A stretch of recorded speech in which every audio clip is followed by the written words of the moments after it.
25 Pilgrims of Hope. From Mega Manila, Philippines to the World Wide Web. Veritas 846 Kapanali.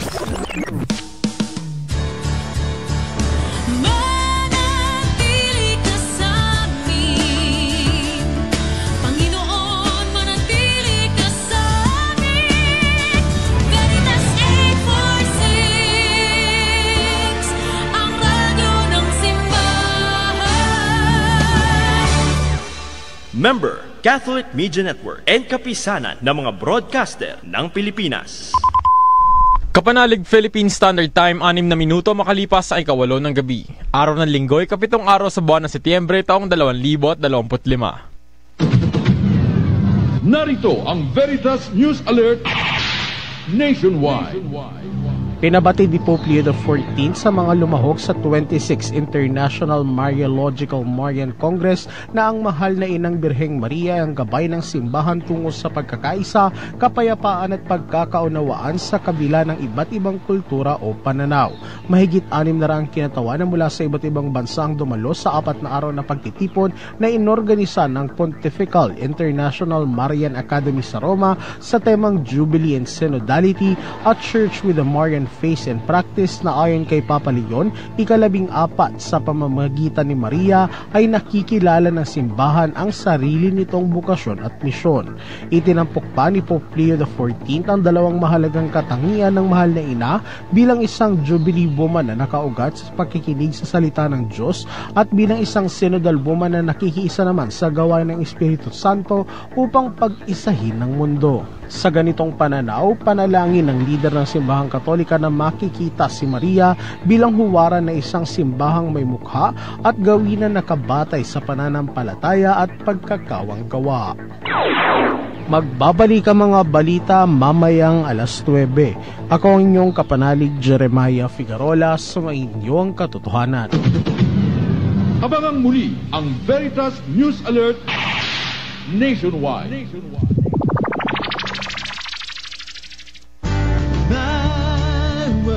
Is a lamp unto my feet and a light unto my path.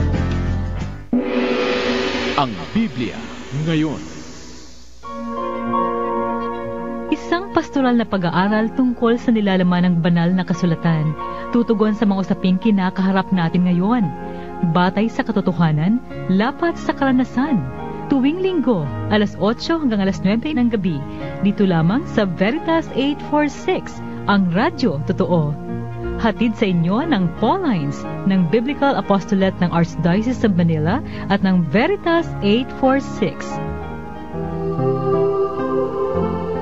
If today you hear the voice of the Lord, harden not your hearts. Ang Biblia ngayon. Makinig.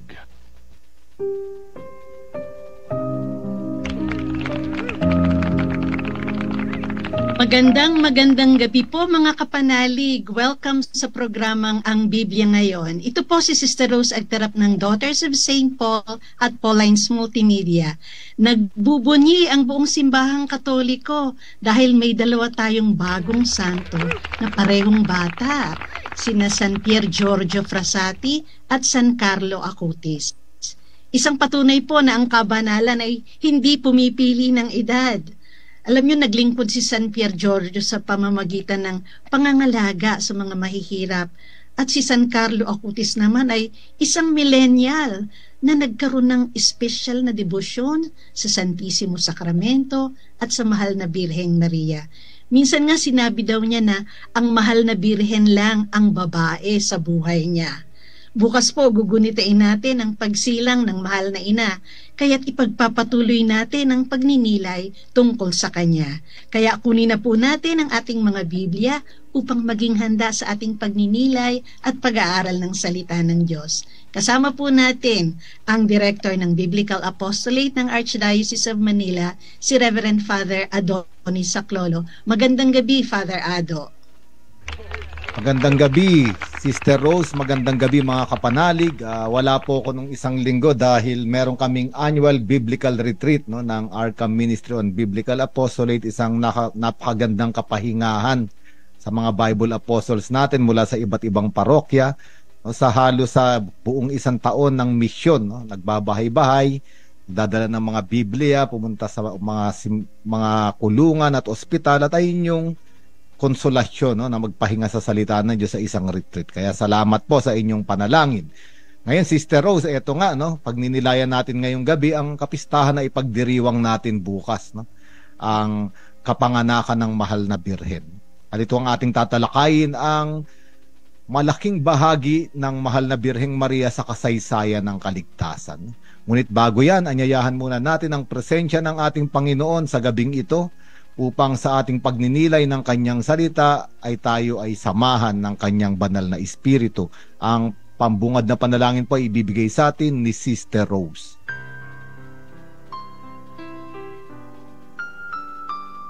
Sa ngalan ng Ama, ng Anak at ng Espiritu Santo. Amen. Diyos Ama naming makapangyarihan, salamat po sa lahat ng biyaya at sa pagkakataong makapagtipong muli para mag-aral at magnilay ng iyong salita. Banal na Espiritu, inaanyayahan namin ang iyong presensya upang gabayan kami sa gabing ito. Liwanagan mo ang aming isipan upang kami ay makatanggap ng karunungan at pangunawa mula sa iyong salita. Magsalita ka sa amin at akayin kami ng mas malalim sa iyong katotohanan. Sa pamamagitan ni Hesukristo, kasama ng Espiritu Santo, magpasawalang hanggan. Amen. O Jesus, ikaw ang daan, ang katotohanan at ang buhay.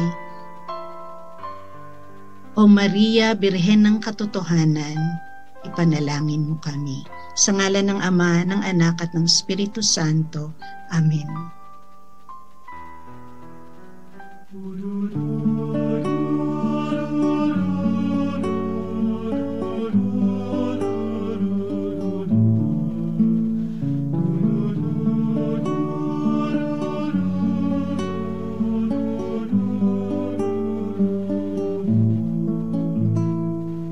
Minsan ang buhay ay isang awit ng galak at mayroong liwanag na tatanglaw sa ating pagyapak.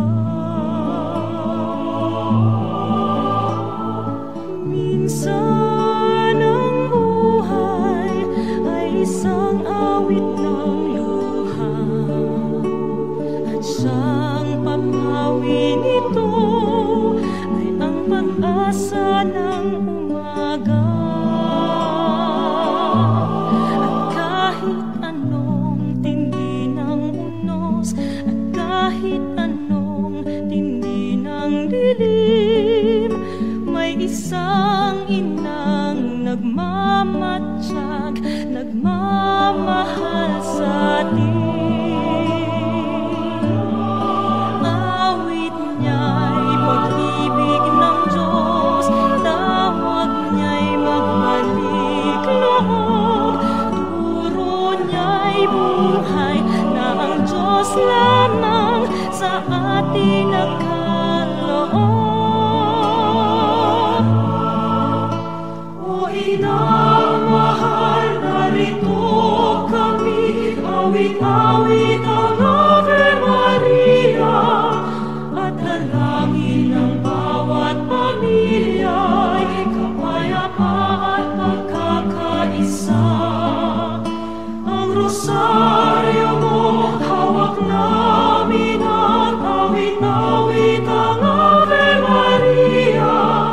Puspos ka ng diwang banal, tingin ang aming payak na dasal. Ihatid mo kami sa langit ng amang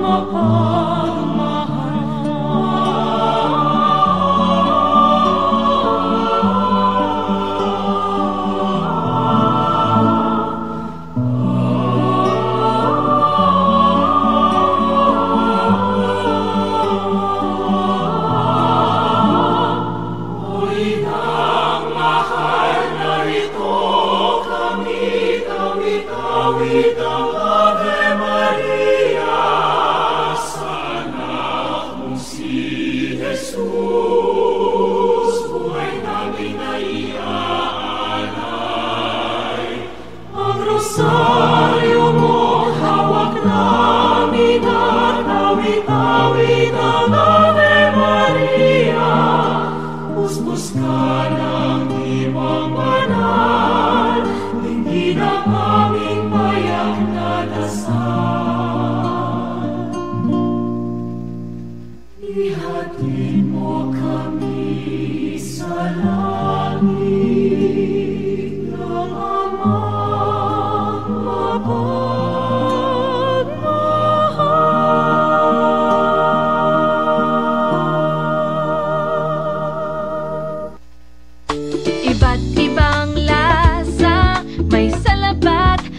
Gumalaw, ay, napapasigaw. Daliri sa paa at kamay, sakit na, napapaan. Nandito ang Turmerica Plus, tunay kang walastik.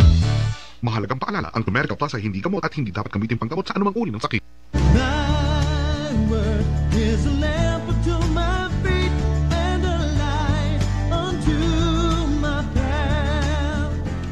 Ang Biblia ngayon. Makinig. If today you hear the voice of the Lord, harden not your hearts.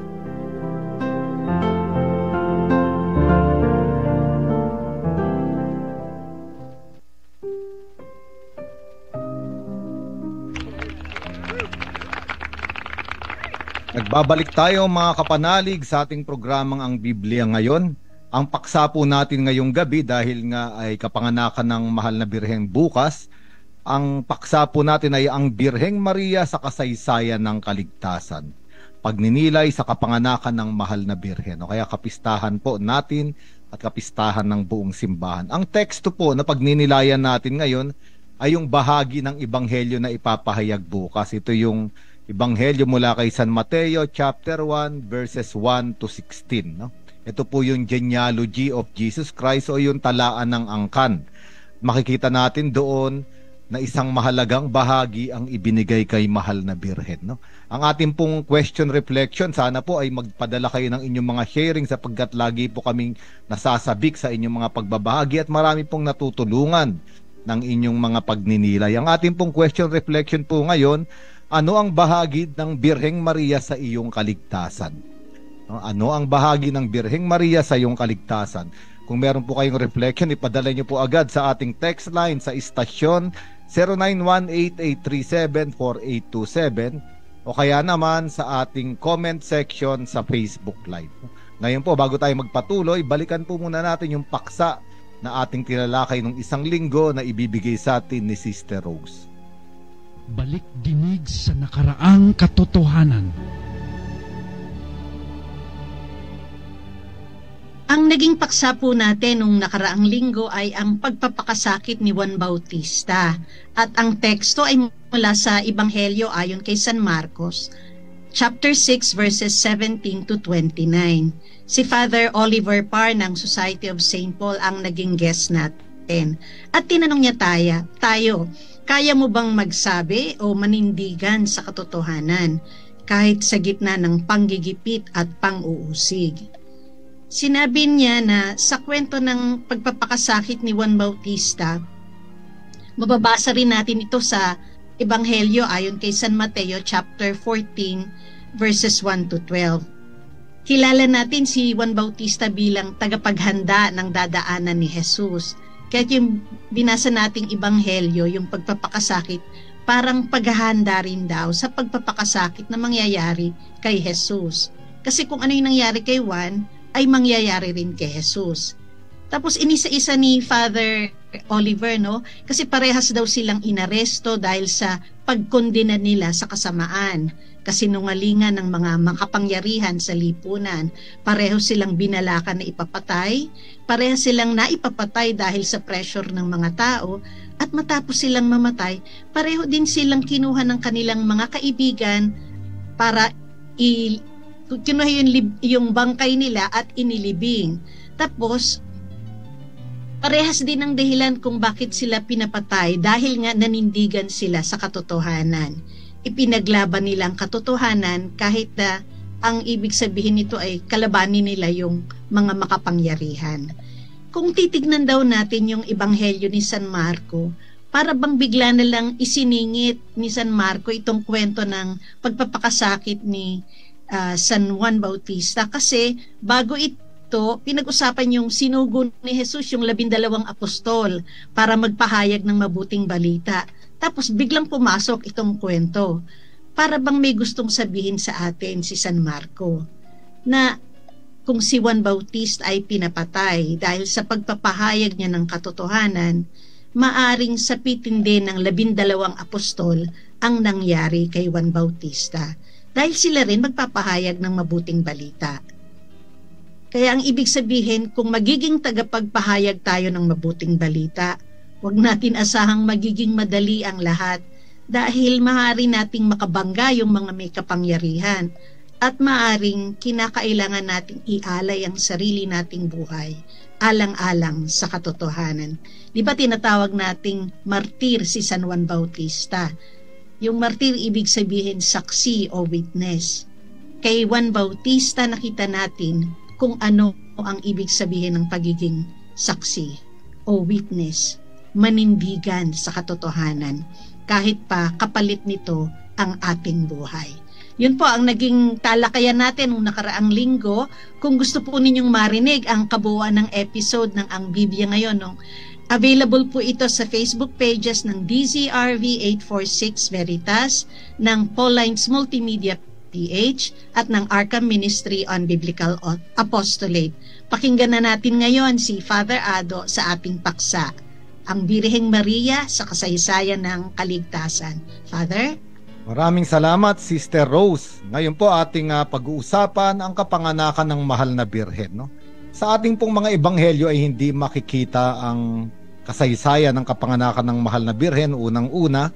Ngunit ito ay matatagpuan sa isang tinatawag na ancient Christian literature. No? Ito ay mahalaga po sa ating tradisyon bilang simbahan at ang pangalan po ng literatura na ito ay yung Proto-Evangelium of James. No? Ito po yung version ni Santiago, no, ng ebanghelyo. No? Ngunit hindi po ito kasama sa kanon ng Biblia, ngunit totoo namang tinatangkilik ng ating pananampalataya.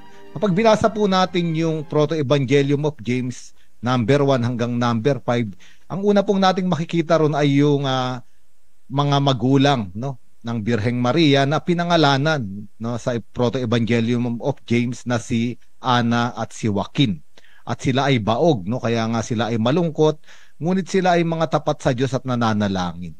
At nagkaroon nga rin ng annunciation, no, pagbabalita ng kapanganakan ng Birheng Maria, no, kay Ana. At may pangalawa pang annunciation, ito naman yung pagbabalita ng kapanganakan ng Birheng Maria kay Joaquin, no, kay Joachim, no. At pagkatapos noon, ipinanganak na nga ang Birheng Maria, no, at sabi nga ni Santa Ana, no, na sa araw na ito the Lord magnified me, no. Parang katulad ng mga baog, no, sa ating kasulatan na pagkatapos regaluhan o biyayaan ng Diyos ng anak ay nagpasalamat. At doon nga ay pinangalanan na ang anak na babaeng ito na Maria, no. At ito po ay mababasa natin sa Proto-Evangelium of James. Available po ito, hanapin niyo po sa mga Catholic website, no, na napakagandang basahin sapagkat nandun po yung mga tradisyon ng simbahan patungkol kay Maria. Halimbawa si Santa Ana at si San Joaquin, no, ang kapanganakan ng Birheng Maria, ang presentation, no, to the temple ng batang Birheng Maria, no. Ngayon po itong kapistahan na ito ay matagal nang pinagdiriwang ng ating simbahan, no, mga ilang siglo na rin. At ito ay talagang naka-date o nakaakda sa 8 of September, no. Ito ay pinagdiriwang na at ito ay nasa Roman Martyrology number 13, no. At ngayon ay binigyan din ito sa ating Roman Missal, no, sa ating liturgical na mga aklat, no, kasama sa ating pagdiriwang, no. At napakaganda nung sinabi ng mga ng mga ama ng simbahan at lalo na ng ating mga Santo Papa, no?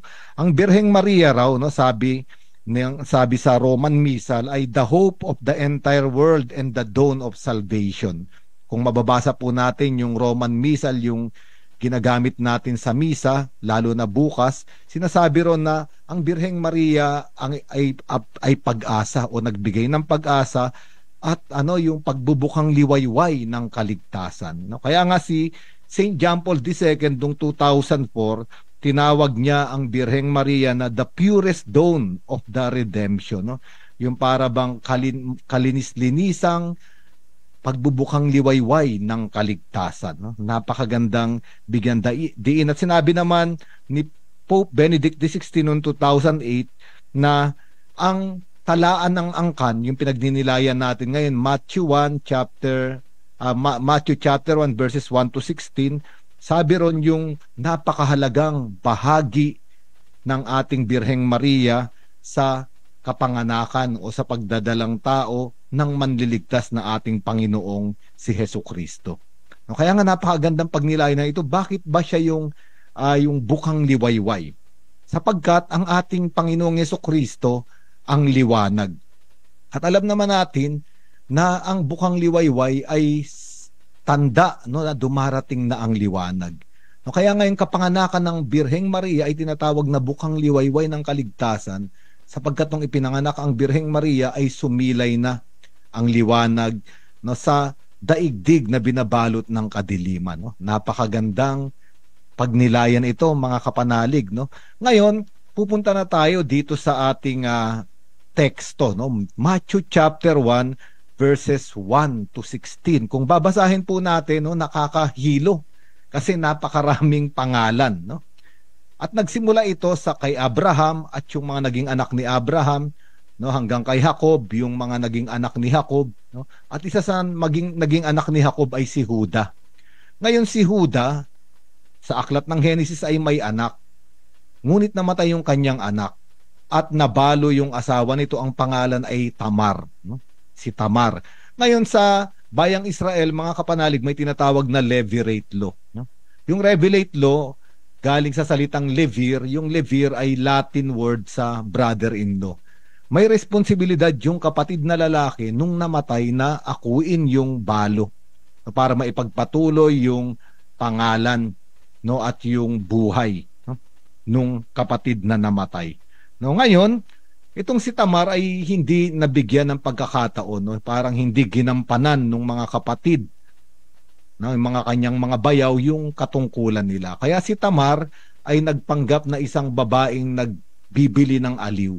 No? At isa nga sa naging parang parokyano niya ay si Juda, yung kanyang biyanang lalaki. No? At nung matuklasan ito ni Juda at ipinaliwanag ni Tamar yung kung bakit niya nagawa iyon, natanggap naman ni Juda. No? At sinabi niya na totoo na kailangan ko, ako ang may responsibilidad dapat, no, na ihanap ka ng mapapangasawa sa mga anak ko, ngunit hindi nangyari. No? Kaya may pagkakamali daw si Juda, may pagkakamali rin si Tamar, at nagkaroon sila ng mga anak. No? At ito yung mga anak na ito nakasulat sa Ebanghelyo ni San Mateo chapter 1. No? Ibig sabihin parang mga anak, no, dahil sa pagkakasala. No? Kaya nga si Tamar ay isa sa mga babae dito sa talaan ng angkan ng Panginoon. At 5 po, mga kapanalig, yung mga babae na narito sa kasaysayan na ito, talaan ng angkan ng ating Panginoon. Ang sumunod naman ay si Rahab. No? Si Rahab. No? Si Rahab naman, ito yung babae, no, ng taga Jericho. Kung matatandaan natin, no, sa aklat ni Josue, no, sila ay naglakbay na, no, ng 40 taon sa disyerto, at nung papasok na sila sa lupang pangako, nagpadala ng mga espiya si Josue, no, 2 espiya, at pumasok sa Jericho. Ngunit sa Jericho sila ay hinabol, no, nung mga taga roon, yung mga Kananeo, at sila ay nagtago sa bahay ni Rahab. No? No? Ayon sa mga nag-aral, no, sa mga scholars ng Lumang Tipan, si Rahab ay isang babae rin na nagbibili ng aliw, prostitute din.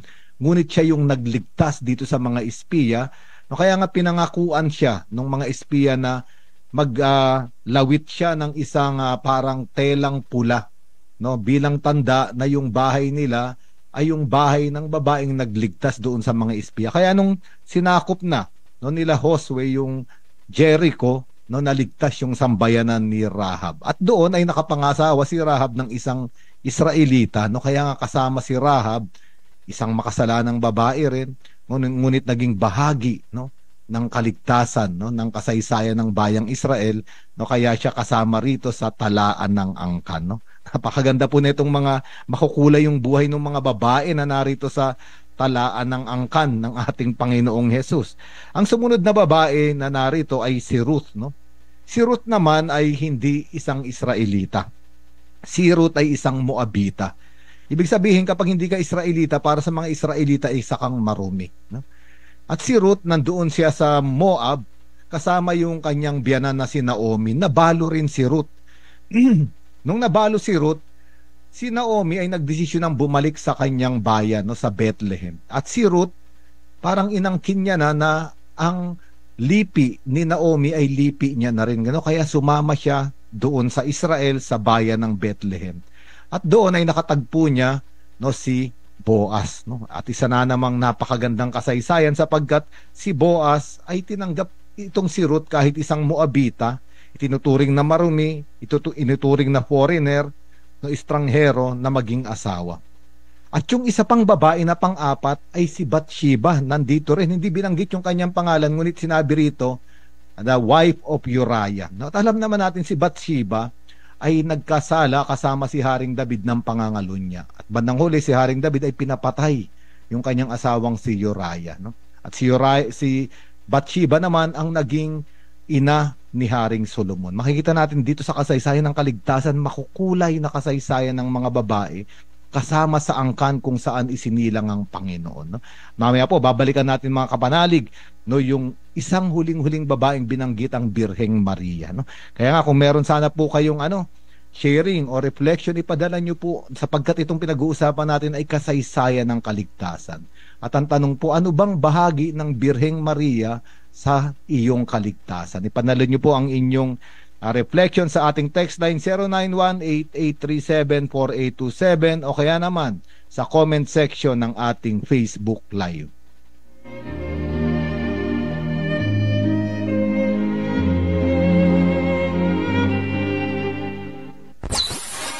Celebrating 56 years of Catholic Broadcasting this Jubilee Year 2025 Pilgrims of Hope from Mega Manila, Philippines to the World Wide Web. Veritas 846 Kapanali.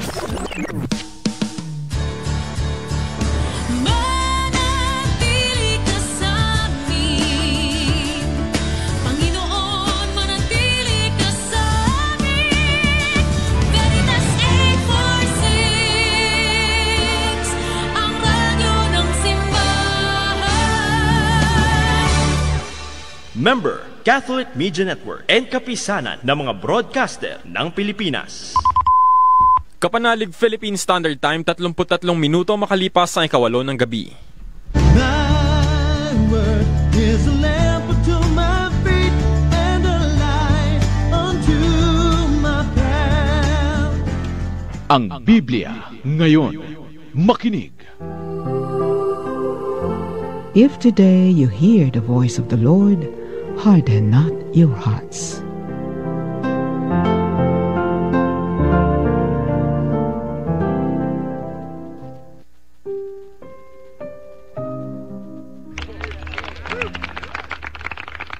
Nagbabalik tayo mga kapanalig sa napakagandang bahagi ng Ebanghelyo ni San Mateo. Actually, maraming pari ang ayaw magbigay ng homily tungkol dito, no? Kasi puro pangalan, no, at mga talaan ng angkan. At totoo nga naman, ano bang sasabihin naman talaga, ngunit maraming pwedeng sabihin. Kung babasahin natin yung mga pangalan na nasa loob ng talaan ng angkan ng ating Panginoong Jesucristo, makikita natin yung napakakulay, no, na kasaysayan na ginagawa ng Diyos, no? Pinag-usapan nga natin kanina yung 4 na naunang mga babae sa talaan ng angkan na makukulay ang buhay, no? Mga galing sa kamalian at kasalanan, no?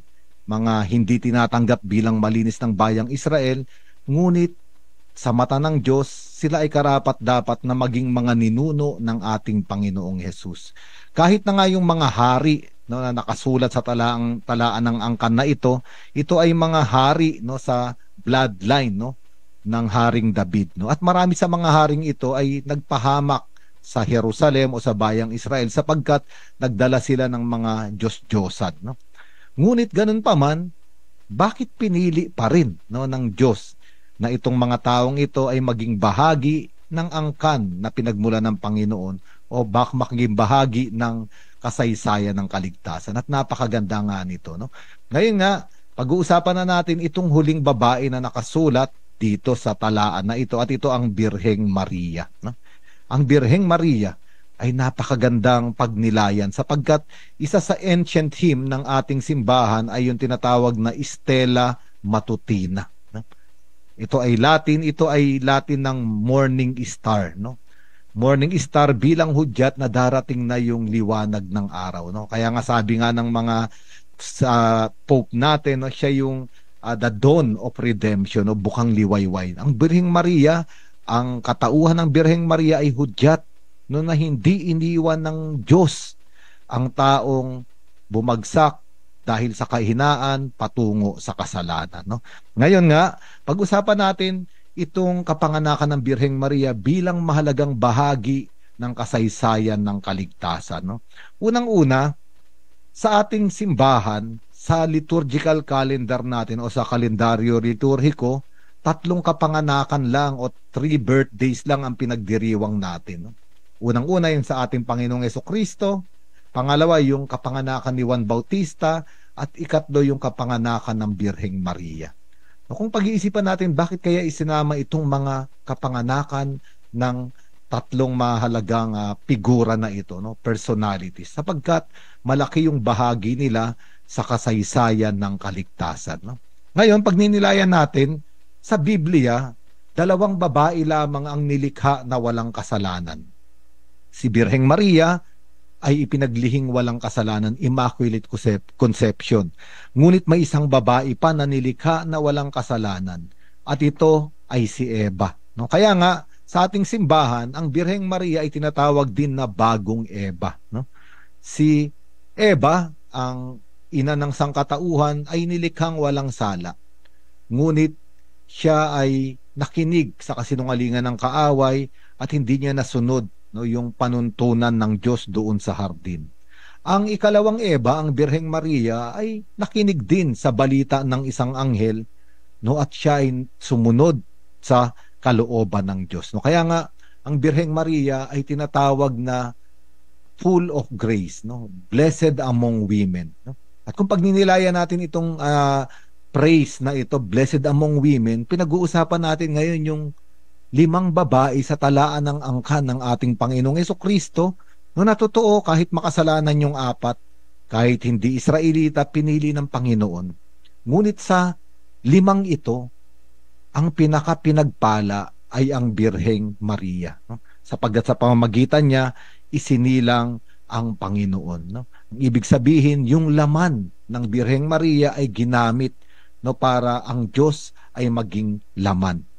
Napakagandang pagnilayan, no? Kailangan ng Diyos na maging tao, kaya kailangan niya ng laman ng tao. Kaya kailangan isulat sa kasaysayan ng kaligtasan na maging bahagi si Birheng Maria na ipinanganak na walang sala, upang ang kanyang laman na walang bahid sala ay maging bahagi ng pagiging laman ng ating Panginoon, no? Napakagandang pagnilayan ito, no? Ngayon, maliban dito mga kapanalig, alam nyo ba, sa lumang tipan ay may mga babae na rin na umaaninag sa pagdating ng Birheng Maria, no? At sino ba itong mga babaeng ito? Kasi pinag-uusapan natin, ang Birheng Maria ay pinanganak at higit siyang pinagpala sa babaeng lahat. Sa lumang tipan, ipakikita natin dito yung mga babae, no, na umaaninag na, no, yung tinatawag na foreshadowing o prefiguration ng Birheng Maria. At ito yung mga babae, no, na dumurog sa ulo ng kaaway. Dahil alam naman natin, ito yung pinagnilayan natin nung nakaraan, si Maria At ang kanyang anak na ating Panginoong Jesucristo ay dinurog ang ulo ng ahas, ang ulo at kapangyarihan ng kasamaan na dala ng kasalanan, at ang may akda ay ang dyablo. Winasak nila yung kapangyarihan ng dyablo. Ngunit sa lumang tipan, mga kapanalig, meron doong mga babae, no, na winasak na yung ulo ng mga kaaway. Ang una, kung babasahin natin sa aklat ng mga hukom, no, sa Book of Judges, makikita natin doon sa Judges chapter 4 yung kasaysayan ng labanan, no. At ang judge noon o ang hukom noon ay si Deborah, isang babae, at kailangan nilang makipaglaban. At tinawag niya yung isang mandirigma, no. At ito ay si Barak, no, para harapin yung kaaway, no, na mga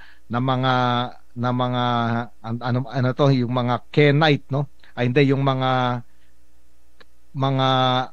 sundalo ni Sisera, no. At ito'y si Sisera, ito'y malupit na kaaway, general ng mga kaaway na nagpapahirap, no, sa mga Israelita.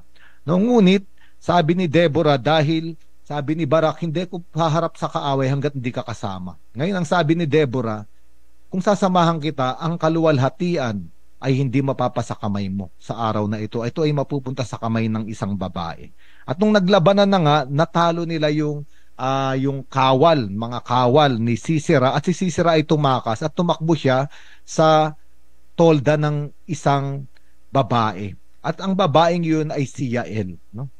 At si Yael, nung natulog na si Sisera, ay tinarakan niya, no, nung tinatawag na peg, no, yung matulis, no, na kahoy ang ulo, at nawasak itong ulo ng kaaway, no. Isang prefiguration, pag-aninag sa Birheng Maria na nagwasak sa ulo ng kaaway. Meron pang isa sa aklat naman ni Judith, no, isang babae na naman. Si Judith, ang kasaysayan noon ay napapaligiran ng mga Assyrian army, no, yung mga Asiro, yung Jerusalem. At yung kanilang commander o general ay si Holofernes, no. At isang gabi si Judith, dahil totoong pagod na, yung tinatawag na napapaligiran, ibig sabihin nagugutom na yung mga tao sa loob, no, nawawala na ng pag-asa. Kaya si Judith ay nagpaganda, no? At pumunta siya sa tolda, no, ni Holofernes, at si Holofernes ay lasing. At nung makita yung kagandahan ni Judith, siya ay nabighani. At nung nalasing na nga itong si Holofernes, pinutulan ng ulo ni Judith si Holofernes. At dinala niya yung ulo sa ibabaw ng Jerusalem. At nung nakita ng mga Assyrian, ng mga Asiro, yung ulo ng kanilang commander, nagtakbuhan na sila. Pangalawang babae na nagdurog sa ulo ng kaaway. At isa pang magandang kasaysayan sa Biblia ay yung babaeng si Esther, no. Alam natin, si Esther ay isa lang sa mga babae doon sa kaharian ng Haring Ahasuerus, no. At itong si Ahasuerus, meron itong kanang kamay, ang pangalan ay Mordecai. At si Mordecai, no, ang pangalan ay si Haman. Si Haman ay galit na galit sa tiyuhin ni Esther na si Mordecai. Kaya nga, dahil sa galit niya, napapirma niya yung hari, no, nabigyan siya ng kapangyarihan ng hari na patayin lahat ng Hudyo. No? Patayin lahat ng Hudyo. Ngunit, noong panahon na yun, si Mordecai ay kinausap si Esther. Si Esther ay nasa palasyo ng hari. Kaya nga si Esther ay nag-ayuno, nagdasal, at pagkatapos nun ay nagpaganda, sapagkat kakausapin niya yung hari. Ngunit si Esther ay sumugal, sapagkat kapag hindi ka tinawag ng hari at pumunta ka doon sa harapan niya, ang kabayaran ay kamatayan. Ngunit alam ni Esther na yung bayan niya, yung mga tao, yung mga Hudyo ang mamamatay, at kahit siya ay nasa panganib. Kaya sumugal siya. Pagkatapos ng panalangin, pag-aayuno, nagpaganda siya at nabighani yung hari, si Ahasuerus, no, sa kanya. Kaya nga sinabi ng hari, anong gusto mo? No, at sabi ni Esther, gusto kong magkaroon ng dinner, no, makisalo sa iyo sa isang hapagkainan. Sabi ni Esther, imbitahan mo rin itong general mong si Haman. At nung nagkakasiyahan na nga, doon sinabi ni Esther yung mangyayari. At galit na galit yung Haring Ahasuerus, kaya lumabas siya. Hindi niya alam kung anong gagawin kasi general niya si Haman, eh. At si Haman ay biglang lumuhod at yumakap, no, sa mga binti ni Esther. Pagbalik ni Haring Ahasuerus, doon niya naabutan na yun ang ginagawa. Kaya akala niya, sabi, hanggang dito ba naman sa pamamahay ko ay nais mong, no, pagsamantalahan ng aking reyna. Kaya ibinitin o ibinigti ang ulo ni Haman kung saan dapat ibigti si Mordecai, no? Kaya nga, kung titignan natin ito mga kapanalig, sa lumang tipan pa lang ay parang ipinahayag na may isang babaeng ipanganganak na dudurog sa ulo ng ahas. At ito nga yung pinag-usapan natin noong isang linggo, no? Yung proto-evangelium na ang babae at ang kanyang anak ay dudurugin ang ulo ng ahas, no? Napakaganda sapagkat, mga kapanalig, alam nyo ba, ang labanan natin, isang spiritual na labanan, laban sa kaaway, laban sa temptasyon, laban sa kasalanan, malaking bahagi ang Birheng Maria sa labanan na ito. At kung tayo ay hihingi ng tulong sa Kanya at ipapamagitan niya tayo sa Kanyang anak, totoo, tatamuhin natin ang kaligtasan. Kaya nga sana magpadala kayo ng inyong sharing sa ating katanungan ngayon para sa iyo. Ano bang bahagi ng Birheng Maria sa iyong kaligtasan? Sa naranasan mong kaligtasan o sa nararanasan mong kaligtasan? Kaya nga ipadala niyo ang inyong mga sharing o reflection dito sa ating istasyon, dito sa text line natin 0918-837-4827 o kaya naman sa comment section ng ating Facebook Live.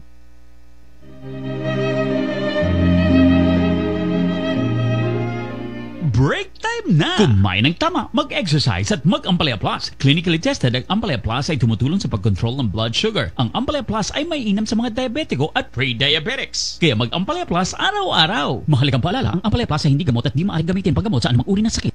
Alagaan ng kidneys, uminom ng 8 basong tubig. Renalin, Renalin, Renalin, araw-araw. Mahalagang paalala, ang Renalin ay hindi gamot at hindi dapat gamiting panggamot sa anumang uri ng sakit. Thy word is a lamp unto my feet and a light unto my path. Ang Biblia ngayon. Makinig. If today you hear the voice of the Lord, harden not your hearts.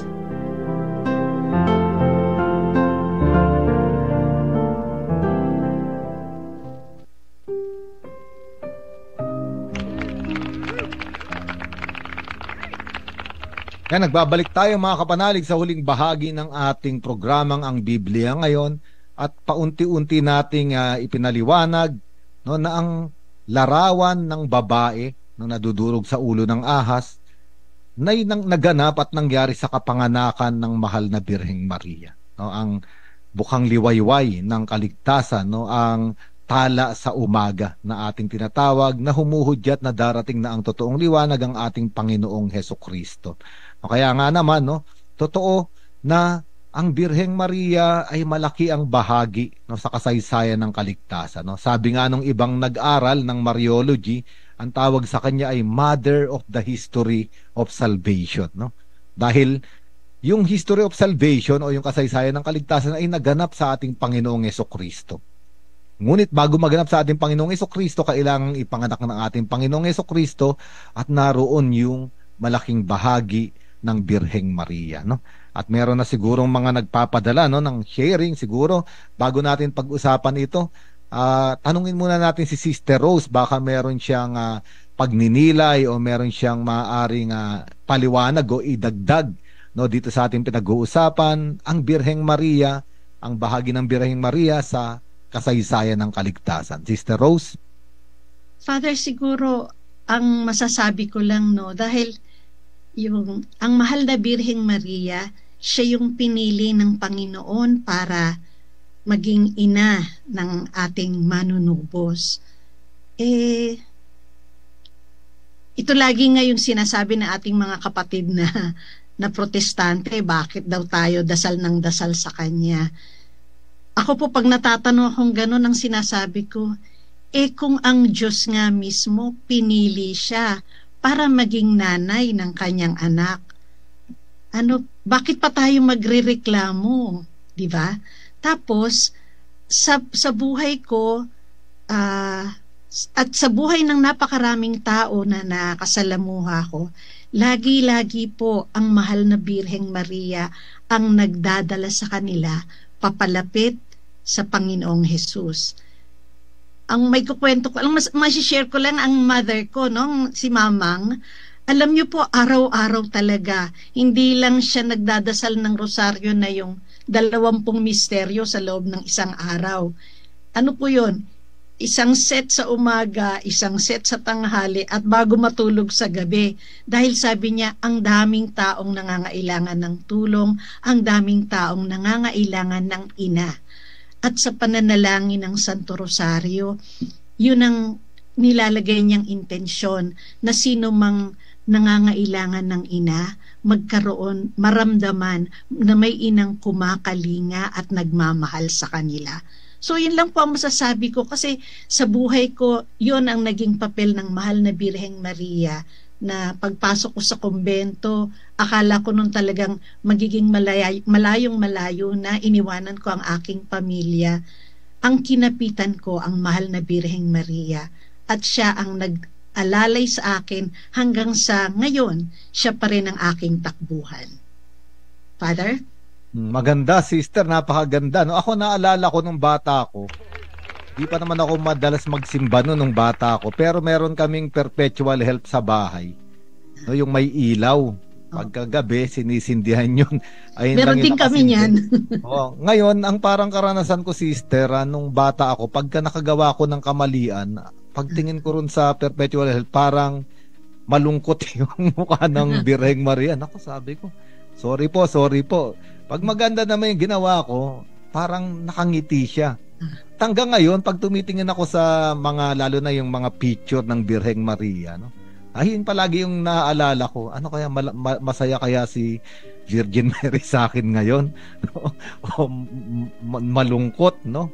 Dahil totoo nga naman, no? Parang ibinigay niya rin ang lahat, no? Para iligtas tayo, no? Siyempre, siya ay isang ina kapag hindi natin tinatanggap o hindi natin pinapansin yung kaligtasan na bigay ng kanyang anak sa pamamagitan niya, na parang nalulungkit din siya bilang nanay.